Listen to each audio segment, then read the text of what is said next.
সূরা আল বাকারার ৩৬ থেকে ৪০ আয়াত ভিত্তিক ব্যাখ্যা।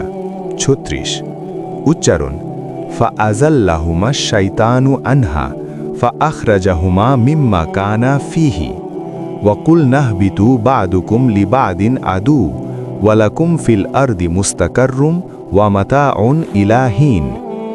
অতঃপর শয়তান তাদেরকে তা থেকে পদস্খলিত করল এবং তারা যে অবস্থায় ছিল সেখান থেকে বের করে দিল।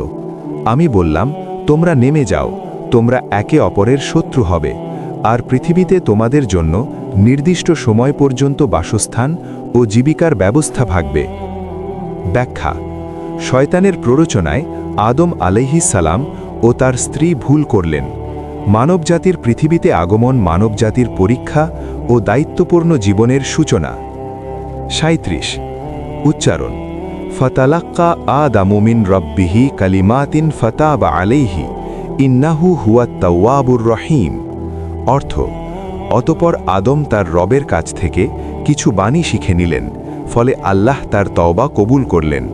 নিশ্চয়ই তিনি তওবা গ্রহণকারী, পরম দয়ালু। ব্যাখ্যা।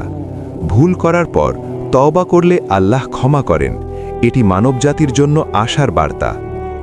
৩৮ উচ্চারণ কুল নাহবিতু মিনহা জামিআ ফাইম্মা ইয়াতিয়ান্নাকুম মিন্নি হুদাম ফামান তাবিয়া হুদায়া ফালা খাউফুন আলাইহিম ওয়ালা হুম ইয়াহজানুন।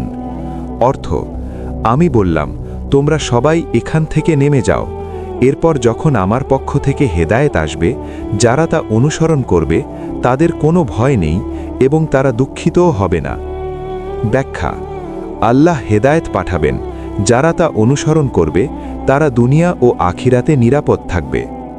৩৯ ওয়াল্লাযীনা কাফারু ওয়া কাযযাবু বিআয়াতিনা উলাইকা আসহাবুন নার হুম ফিহা খালিদুন। অর্থ, আর যারা কুফরি করে ও আমার আয়াতসমূহকে অস্বীকার করে তারাই আগুনের অধিবাসী, তারা সেখানে চিরকাল থাকবে। ব্যাখ্যা।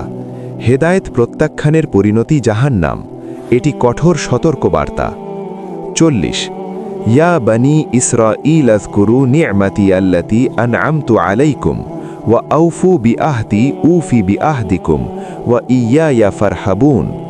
অর্থ, হে বনি ইসরাইল, আমি তোমাদের ওপর যে নিয়ামত দান করেছি তা স্মরণ করো এবং আমার অঙ্গীকার পূরণ করো, আমি তোমাদের অঙ্গীকার পূরণ করব, আর কেবল আমাকেই ভয় করো। ব্যাখ্যা। এখানে বনি ইসরায়েলকে আল্লাহ নেয়ামত স্মরণ ও অঙ্গীকার রক্ষার আহ্বান জানানো হয়েছে, যা সব জাতির জন্য শিক্ষণীয়।